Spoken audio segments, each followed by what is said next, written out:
Battle Through the Heavens, Chapter 113, The Hidden Cave Discovered on the Dangerous Cliffside.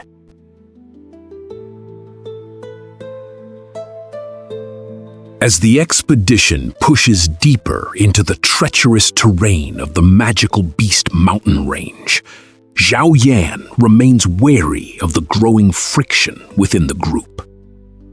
His path soon leads him to a secluded cliffside, where a sudden encounter breaks the silence of the wilderness.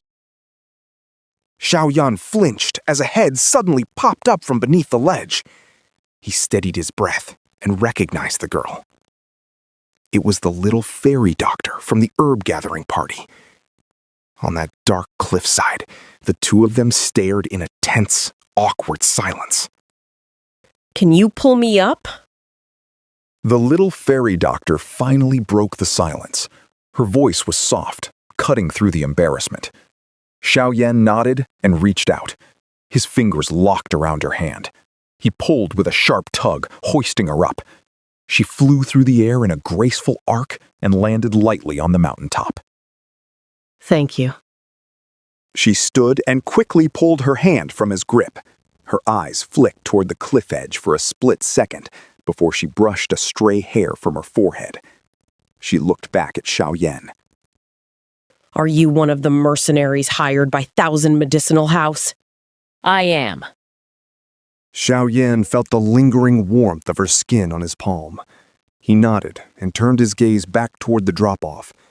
This woman was not a legendary beauty, but she had a gentle air that made a man's heart skip. Ordinarily, Xiao Yan might have stayed to talk, but his mind was fixed on his training. The little fairy doctor noticed his short answer and the way he lingered. Her brows knit together. She looked at the plants growing along the rocks and forced a small smile. You looked like you were going after this herb earlier. Do you know what it is?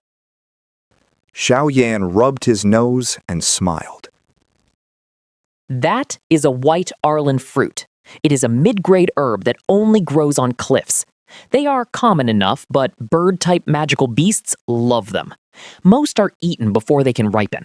A full-grown one like this is worth about 4,000 gold coins at any apothecary. The little fairy doctor looked at him with surprise. You know how to identify herbs? I know a little. Zhao Yan shrugged. He had spent a long time with Yao Lao. Aside from alchemy, he had learned to recognize almost every plant under the sun. Yao Lao was a master of his craft, and as his only student, Zhao Yan had inherited that massive library of knowledge. Since you found it first, I will not take it. The little fairy doctor knelt and carefully plucked the red fruit from the flower. She held it out to him. Xiao Yan took the fruit and nodded.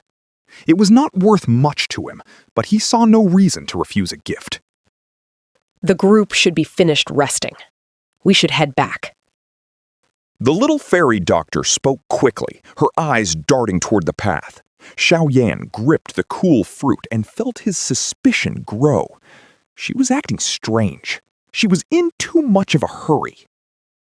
Why are you in such a rush? Xiao Yan asked. He stowed the fruit in his clothes and kept his tone casual. Why were you climbing up from the cliff just now? The little fairy doctor stiffened. Her fingers clenched into a fist.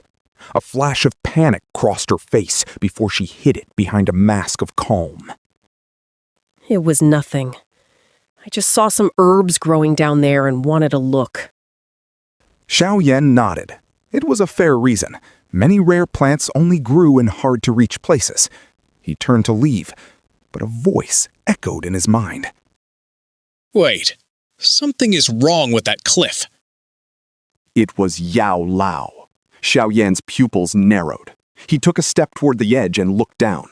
The vertical drop was covered in loose rock, twisted trees, and sun-bleached bones. He scanned the stone wall until his eyes stopped on a cluster of thick brush. The trees were arranged too perfectly. It was a clever disguise. Through the gaps in the branches, he saw a patch of pure black. A hollow. There is a secret here. Xiaoyan whispered. Suddenly, he sensed movement. He lunged backward. What are you doing? A cloud of white powder exploded where he had been standing. The dust coated him before the wind could whisk it away. A moment later, Xiaoyan crumpled to the ground and went still. The little fairy doctor dusted her hands off and sighed. I told you to leave. Now you have to suffer. She walked over to his prone body and knelt. She pulled a leather cord from her belt, intending to bind his hands. As she reached for him, the world flipped. Xiaoyan's eyes snapped open. He grabbed her wrists and pinned her down before she could react. I did not expect you to use tricks like that. If I had not been on guard, you might have actually caught me.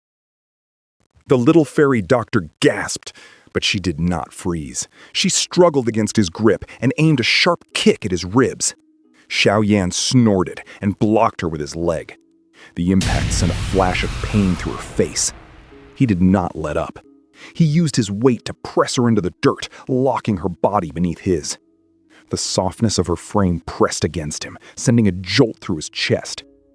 He looked down at her flushed face and gave a predatory grin. Let me go. She hissed. Why did you attack me? She glared at him. I do not like the look of you. Do you think I will not force myself on you right here? Xiaoyan leaned down until his breath brushed her skin. Try it. See if you can handle the 100 mercenaries waiting just up the trail. Xiaoyan laughed. Your chest is too small, and your hips are too narrow. I am not interested. He leaned closer, his voice turning cold. What is hidden under that cliff? I have no idea what you are talking about. She turned her head away. Let me up, or I will scream. If the others see you like this, you will never leave the magical beast mountain range alive.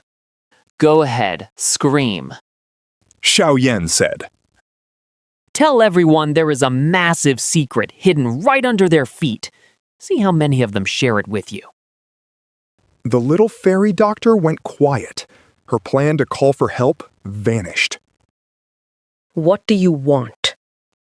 She asked, her breath hitching. Tell me what is down there. If you lie, I will tie you up, hide you in the brush, and go down there myself. She looked terrified. She was older than Xiaoyan, but she lacked his cold resolve. I heard there is a beast in these mountains called a lustful ape. They have a very specific interest in human women. Xiaoyan whispered the threat directly into her ear. You bastard. Her face went pale. She had heard of those foul creatures. Let me up. I will tell you. She finally slumped in defeat. Xiaoyan pulled her to her feet, but kept a firm grip on her wrist. They walked back to the edge of the cliff. I found it by accident while I was gathering herbs. She pointed to the hidden spot behind the twisted trees. There is a cave hidden there. I think a powerful master lived there once.